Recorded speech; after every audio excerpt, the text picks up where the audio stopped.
Today we're talking all about Canva templates and using them for social media. We're going to go through how to get a template, how to edit the templates, what does a template even mean, and all that jazz. So let's go. I am pumped to record this for you. Welcome to the Up in My Business podcast with me, Lex Lancaster, where you'll get an inside look at all things tech, business, and my life as a physical therapist turned digital operations expert. You'll hear all about my lessons as a business owner, the ins and outs of tech for your business, and more. From SEO, websites, and email marketing to automations, launches, and copywriting, I've got you. I'm so excited you're here. Let's dive in.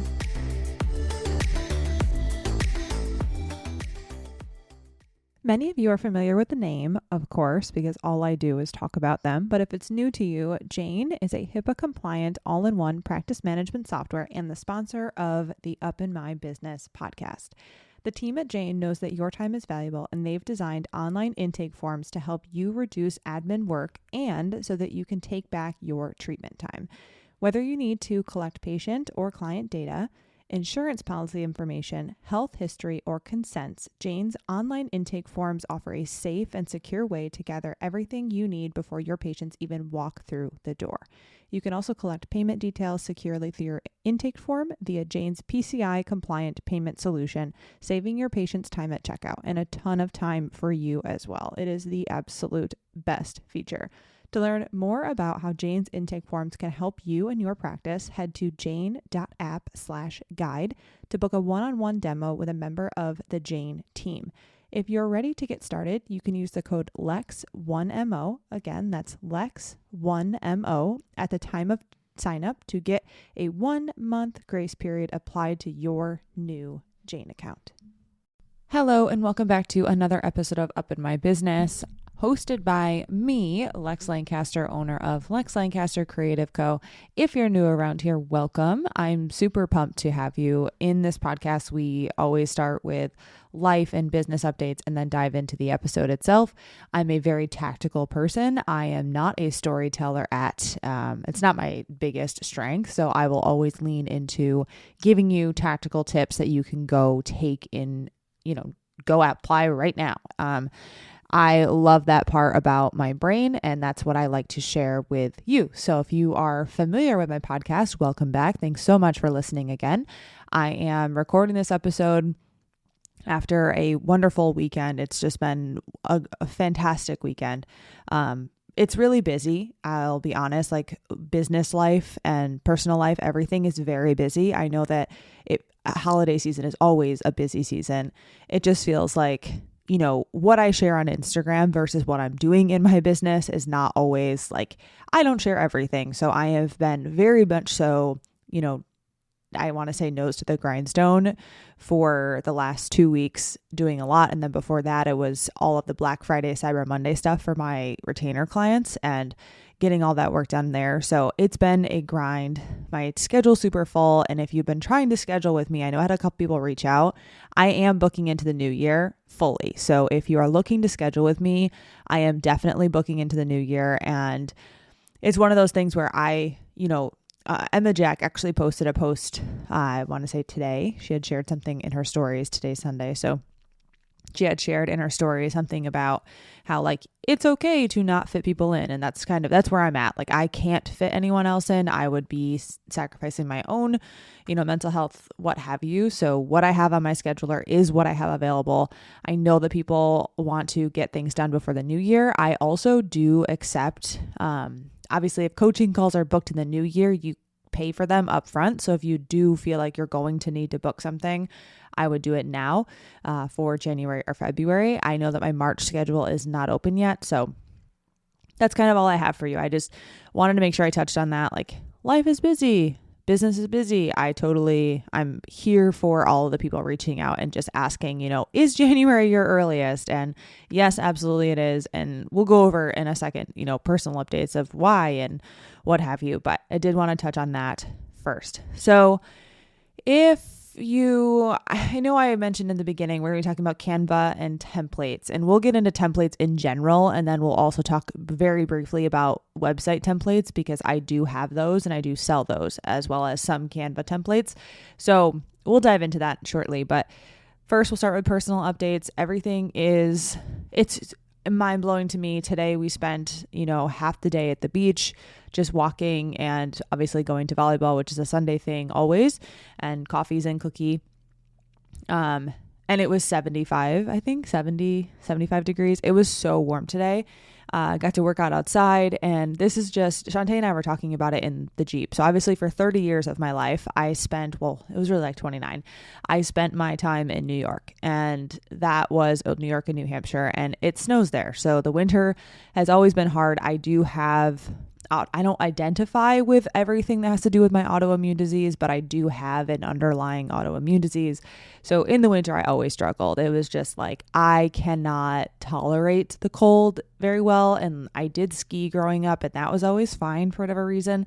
But, ever since probably, halfway throughout college and then grad school and then onward, the cold, it gets to me. So I did not tolerate it well. I never have. And so winter was always quite miserable, to be honest. And, Shantae always used to say that winter is a choice. And that was, I've known her for however long, and she always had said that. And I am so glad I'm no longer choosing that. My body just feels so much better with the warmth. And I had said, I was like, I understand, like, some people really love the snow. I'm thinking about Emily Reed, Seasonal Intentions on Instagram. She loves the snow. Like, the first snow for her is magical, and snow really makes her very happy. Whereas for me, I would literally be upset when it started to snow because it was cold and on top of the darkness, and it just made it worse. And yes, snow is very pretty, and I enjoy the silence of the snow when the snow is falling. I think that's a very, very serene thing to be in when you're like in the woods or outside and it's snowing. It's just completely silent, and watching it fall is very, very pretty. And I do enjoy that. I also know that I am very happy that I'm not living in it right now. And honestly, like, my body feels that way too. And I've honestly become pretty sensitive to cold here because it's cold in the morning. It's, it's 40, 45 in the morning and at night. So it's not like it's, 70 all day, but this is December, and it's so wild to me, and it's so pretty here, and it's warm, and I'm just super, super grateful that I'm able to live here, because it really has made my body, and therefore my mental health, and therefore my work and my personal life. It's just, everything has been better. So super, super grateful for that.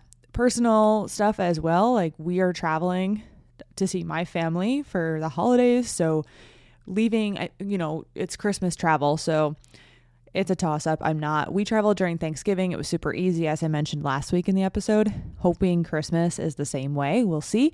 But traveling for Christmas, and then Shantae's birthday is coming up. So lots of busy stuff, along with like holiday plans and what have you. And just super excited for December. I think that I'm very excited to see my family again and be able to hang out with them for a few days, but also just knowing that we're coming back here afterward and getting back into the routine. If you know me in any capacity personally, you know that I'm a very routine-based person, very much so. Love the traveling component, but realistically, it's like the routine just feels so good. And I know that there are other people who are like that. And I always feel like when I go on vacation, I need a vacation from the vacation once I get back home. So yeah, I'm super excited for all the things in December.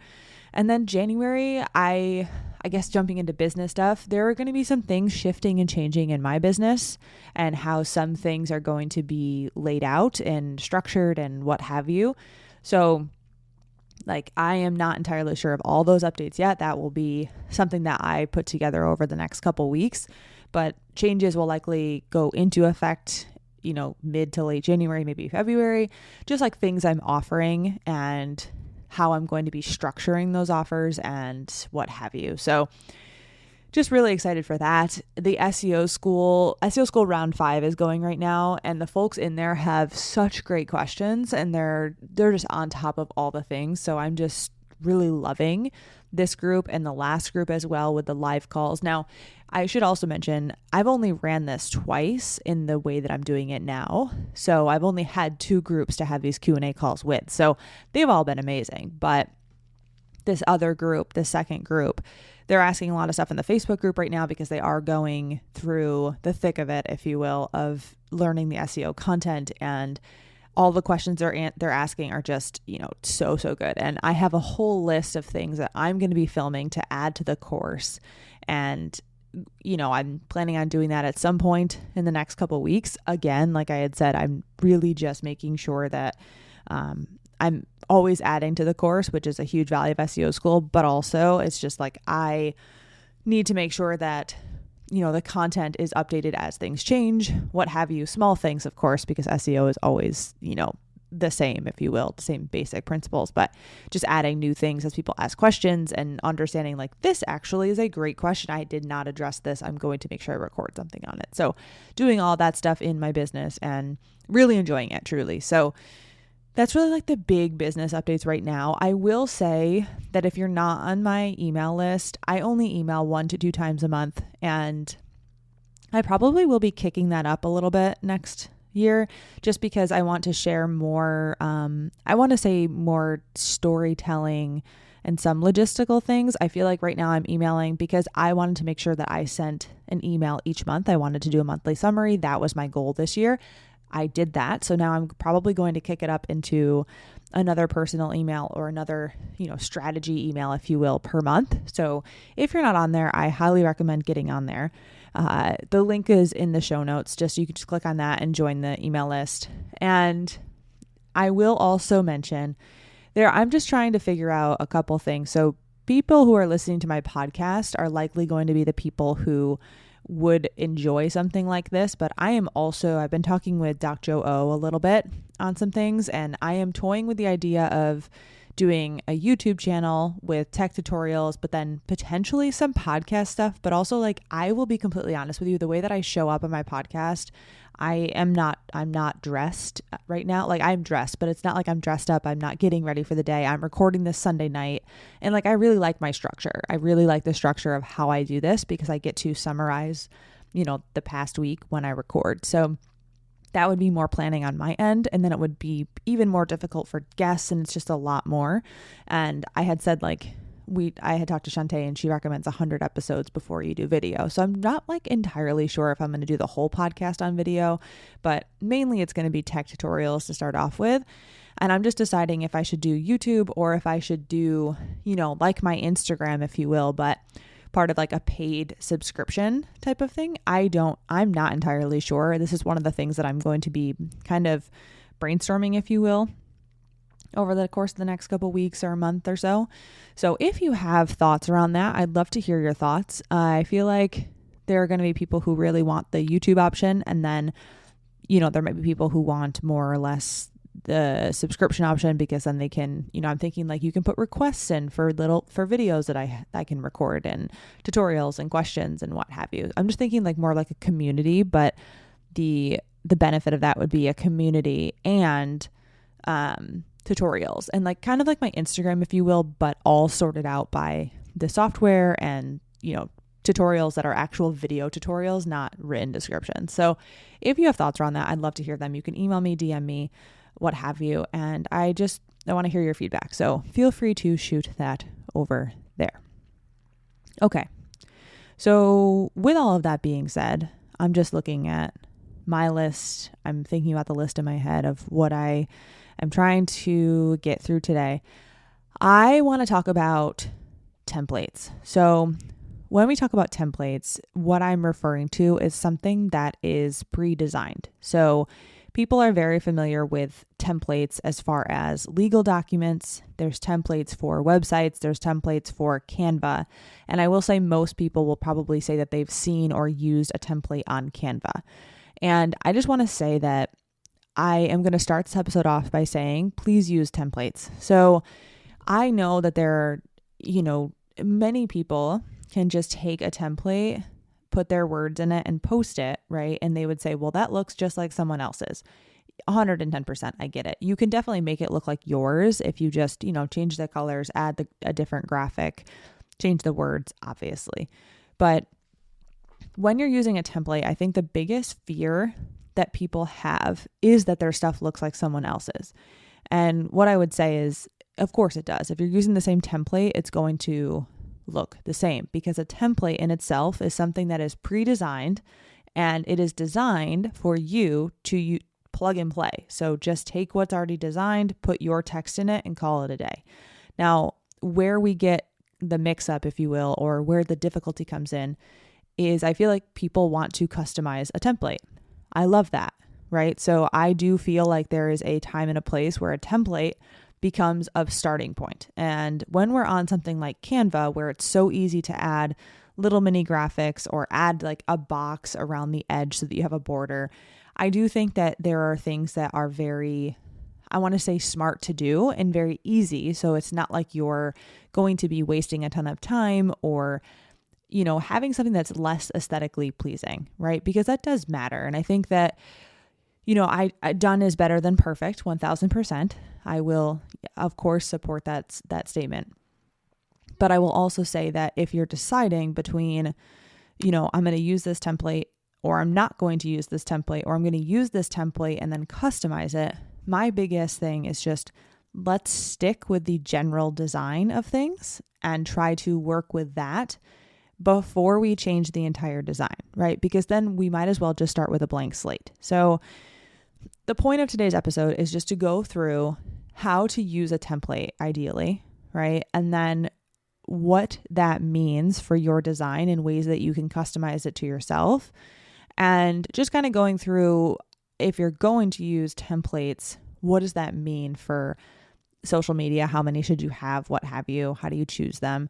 And websites, if you have a template, what does that mean? So first and foremost, let's go through just how to use one, right? So I had said just before, a second ago, that when we have a template, we are plugging and playing. So something has been pre-designed by a designer, and then you're taking your content and swapping out the pre-designed thing. Now, one trick that I will mention especially if you're using Canva, sometimes what people will do is they'll choose a template and then they'll swap out their content, but then they'll try to customize it. What I would invite you to try is just to add another page to that design and then start scrolling through templates that you like and then mix the templates together instead of, just taking the template that you have or you started off with and redesigning it. I would start mixing templates together only because we know that the templates that exist on Canva are designed with aesthetics in mind. So for people who don't have a design eye, which is a lot of people, and it's not something to be like, oh, I wish I was better at that. It's fine to not be good at it because things like Canva exist, to be completely honest with you. Like Canva exists because people have an issue with a design eye and not everyone is good at it. And there are things that look good and things that look bad. And we can get a feeling of, people always say, I like the look of someone's Instagram feed. And realistically, they're not looking at the Instagram feed and saying, I like the look of it because they're enjoying the content. It's because aesthetically it's very pleasing. It's very jarring if someone is using bright red and then bright yellow and then bright pink for a post, right? So it's very jarring when things just don't match up. And when text is all over the place and it doesn't look fluid, and there's no rhyme or reason for the templates that we're using, or we're using 16 templates on our Instagram, it doesn't look fluid. And I think that that's one of the biggest issues that people have. But going back to the template situation, if you're using a template and you're thinking, okay, it's going to look like everyone else's. One, you can just move things around, move it to the left, move it to the right, make sure it's on the same line. So if you have an arrow that's all the way over to the right, maybe you take that arrow and you put it in the center of the template. But just sticking with the lines that have already been created in the design, and also just not getting rid of the white space. So the blank space, the white space, leaving room for the text to breathe. This is why I'm saying you should mix up designs, because what you can see if you use multiple templates and create one template out of multiple, you can see that there's a theme, if you will. And the theme is going to be that the text is inside the borders that are shown on Canva. The text is not right on top of another image. There are not images that are sticking close together. Everything is centered, or maybe left justified if that is design and aesthetically pleasing for that specific template. But what I'm saying is that I want you to look at multiple designs and see, oh, this is what looks good on a square or on a portrait on Instagram. I'm going to mix these two designs together because I like this element of this one and this element of this one. Let's make one design out of it. just something that you can do. And that's something for someone who is, I'm going to say, more higher level. If you're someone who feels like you have no design aesthetic, you don't feel like, doing that, you can just stick with a regular template. This is fine. And I think that we get mixed up and we get caught up in the fact that, it might look like someone else's stuff, but in reality, who in your audience is seeing the other person's stuff anyway, right? So we're always wrapped in what we're seeing, but that doesn't mean that our audience is seeing that thing. And just by putting, your words into things and maybe your photo or your caption, right? So it's one of those things where you can 1000%, fit it to your brand and make it, I'm going to say semi-custom instead of custom. So like using the template is fine. Mixing templates together is fine. Where we really get into trouble is by redesigning things that are pre-existing or just starting from scratch if we don't have a design eye. And that's why templates exist.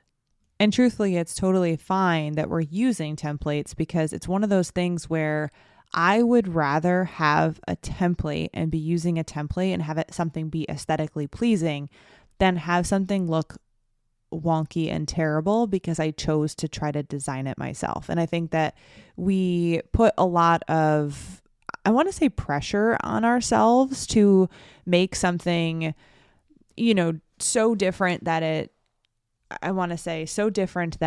we, I don't want to say stand out because that's really not the word, but just so that you feel like you're not copying someone. And if we think back, and I just want to say this very gently, if that person is using a template and you use the same template, technically you're both copying. So like letting go of that and just saying like, I am doing this because I like the design of it. It looks good.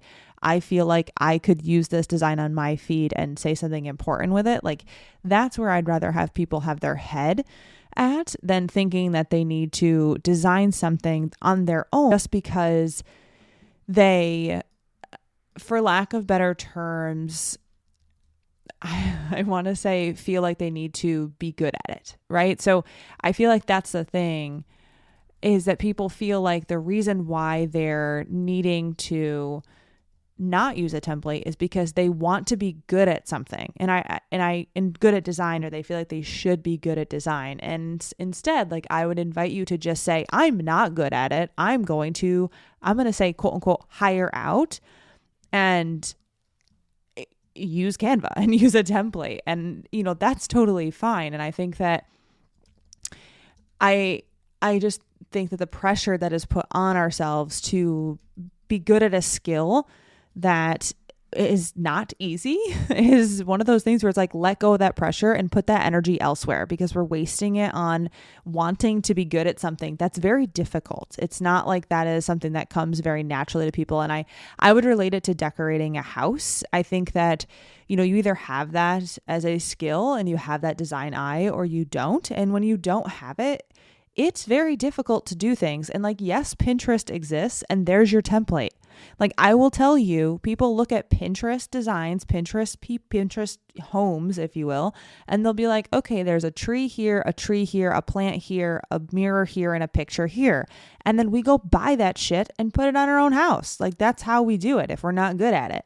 It's the same thing for design. Like, yes, you could hire someone. Don't get me wrong. You can go hire an interior designer, but some of us just don't do that. And we just look at Pinterest designs and we're like, well, this is how it's done on Pinterest. I'll go buy the same things. I like the way that it looks. I'm sure I can find that stuff.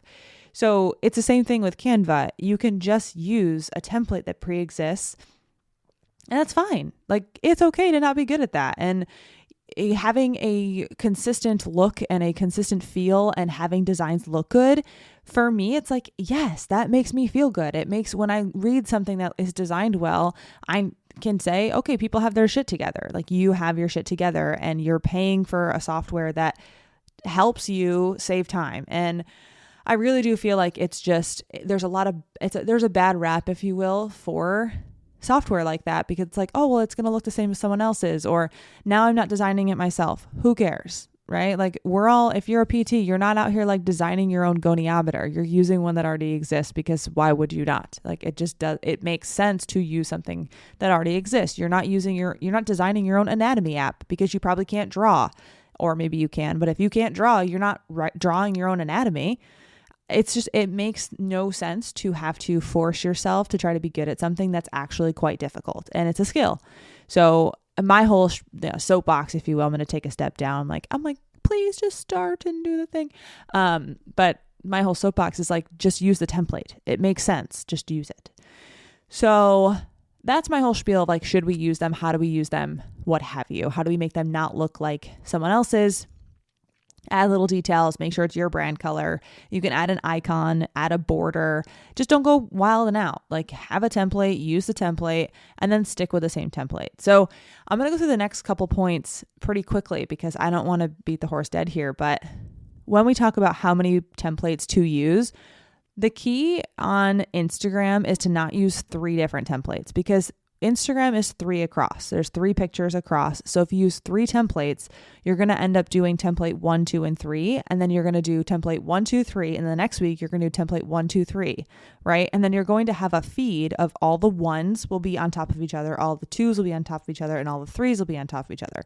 This is what we call a grid, and you don't want that because then you're going to not be posting things because it doesn't fit your grid. So my key and my spiel for people is to always have 4 templates or 2, because then you can intermix between them and then you're not creating a template scheme of 3, because then you're totally avoiding the whole grid thing and having 1s on top of 1s and 2s on top of 2s and 3s on top of 3s, etc. So that's like how we're going to pick them and how many we're going to pick. If we're picking a template, genuinely, what I would say is, what do you like to look at and what is easy to read? So people will really gravitate toward one type of design over another. Is it bold font? Obviously, keep it close to your fonts. If you have fonts, always keep them the same. If you have colors, always keep them the same. And you're going to gravitate toward a certain type of look, and that's totally awesome. I would say just save Instagram posts that you like the look of, and then go to Canva and try to find a template that looks like something you like. And there's a bazillion templates there, and I understand there's a bazillion, and that's what takes a lot of time.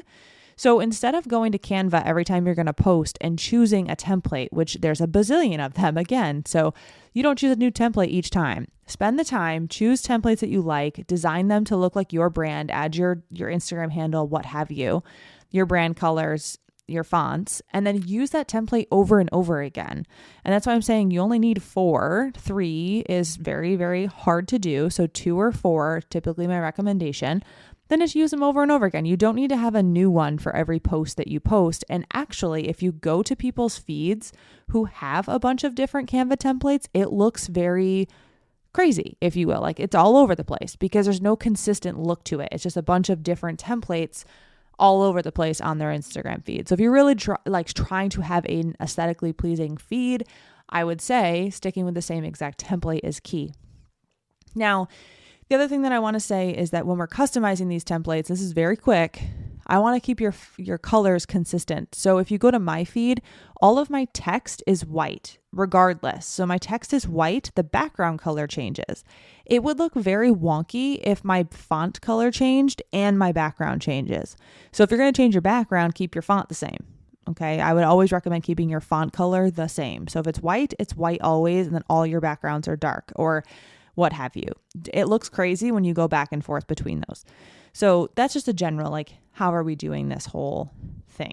Now, when we talk about templates, the other thing that I want to just touch on very quickly, because I am very passionate about website templates because I have them on my website for sale. So the reason that I created my templates, and when we talk about website templates, the biggest question that I always get from people is, how is my website going to look different from someone else's? And my answer to that is always, it's going to look different because of your photos. And that's like point blank period. Your website will never look the same as someone else's because your photos are going to be different. So photos change the whole look and feel of a website. And you can tell based on anybody who's used my templates, their websites don't look the same because of the photos that they're using. So I would let go of that fear completely. Now, I created website templates that are built with SEO principles in mind, as well as health and wellness businesses. So when I started my PT clinic, there was no option to have a website template for a health and wellness brand that wasn't like I'm going to call it artsy. Like all of the templates that existed were artsy, and that's not what we needed for a PT clinic. So I said, okay, cool. I'm going to create my own. So that's when I started to create my own website templates, because I needed a website and nothing existed. And I was like, clearly this is needed. No one else has one either. So that's why I created them, so that we could keep SEO, search engine optimization principles, in mind. The website will always grow with you, and it is built for health and wellness professionals. So that's what my website templates do, and that's why I created them. So the one thing I want to touch on about a website template, though, if you ever consider buying one from me or from someone else, regardless, what I would always say, and this is the same for Canva, is just stick with what's already designed for you. And then if you decide you want to add other stuff to it, my templates come with a 45-minute Q&A call. Amazing, because we can do a lot in those 45 minutes. But if you have questions and you want to add things outside of that template and you're not good at designing things, you can totally just book a coaching call to do that. And you can learn how to do it yourself, right? And especially if you're working with me on that 45-minute Q&A call, we can talk about how you can do that in the future with certain pages. So I try to set people up so that they can do that on their own if they want to. If they don't, cool. But the biggest thing with templates is that we have to make sure that we just stick within the template, because once again, when we start to use our energy to design things and go outside of what's already designed, you're defeating the purpose of using a template, because now you're going to be wasting your time. And I say waste very cautiously, because I understand, like, I am a big fan of knowing how to do your own shit. Like, you should know how to do your own shit. But it's one of those things where if you're choosing to use a template, use the template, and then from there, make a decision on, okay, how can I add to this in a way that keeps the aesthetic feel of the template? Because that also needs to be very consistent. So my whole message here with templates, we're just going to break it down really quick here and review all of the things. Number one is use them. Use templates that exist. They exist for a reason, because we should not anticipate that we're all going to be good at everything, and you're going to end up saving time by using them. And regardless of if someone else has it, regardless of what someone else's content looks like, just know that you're always going to be putting your own spin on it with the content that you create. And also understanding that in the end, you can start to just use the same template over and over again. And the time that you will save by doing that and not having the analysis paralysis every time you go into Canva is going to be worth it tenfold. My other thing is just to understand that I want you to use templates and just stick within the design elements. So if we have text that's inside the borders of Canva, don't make your text, exponentially longer, because now we have to make it really small, right, to fit in the same border. Don't make it exponentially shorter, because now it's probably not going to be centered. Now, I just want to make sure that we are on the same page. Customizing things is also where it gets difficult, like actually customizing a template, because if you don't have the same amount of words, it's going to look different. So what I always encourage people to do is have the initial template design and then duplicate that page and customize the second page, and then always go back to the first page and say, okay, does this look like this or does it not? So I always recommend that people do that. So you can compare it to the one above, like, oh, that text is centered, I should probably center this. So that's another thing too, is just sticking within the design elements. And lastly, knowing that templates are there for us to essentially save energy, which is exactly what I said in the beginning and the beginning of this wrap up. It's not so that we can, I want to say, it's not to teach us how to be designers. It's not teaching us how to not do things in our business. What it's teaching us is that we can take the energy that we would have put there to design something that might not be something that we're good at, and we can go put it towards something that we're good at. So that's kind of like my breakdown on templates, when you should use them, how to use them. Now, I will say that if you have questions on Canva, I do have a Canva course. The Canva course that I have will go through how to design in Canva, how to pick templates, how to actually go through and change colors, make it easy, make things fast, as well as like go through very intricate design examples on Canva. Secondarily, I have the Squarespace templates that I talked about. So if you're looking to build a website, my templates are very cost effective when it comes to having a professional website that has SEO in mind, as well as a website that will grow with you and a website that you can manage for the rest of forever on your own if you want to. So that would also be something that I recommend. I'll link both of those in the show notes. And then lastly, I have Canva templates for in-person brick and mortar business owners who need Google reviews, templates for brochures and rack cards and info packets and welcome packets. I have all of that on my website. So I will just link my courses page, and it's my courses and more, and you will see all of those things there. So that's my breakdown on Canva templates. Please let me know what you're thinking or how we should be using templates in general. I would love to hear your feedback if you have any. I would love to hear anything else that you would like me to record an episode on. And I will be batch recording, I think 2 episodes next week because Christmas is coming up. Oh, and New Year. So I'll probably be recording 3 next week so that way I can be ahead of the game. So if you do have ideas, I'd love to hear. And then, as I had said, I'd love to hear your thoughts on, a community versus a podcast versus a YouTube channel versus, that membership option. So let me know. I'd love to hear, like I said. So without further ado, that's all I've got for you. I'm going to wrap this up and stop recording. I truly appreciate you listening. If you have questions, I'm always here. You can DM me. You can email me. Email is slow. It's busy. I told you email is slow. So if you have questions, please reach out to me. But thank you so much for listening. I will catch you next time.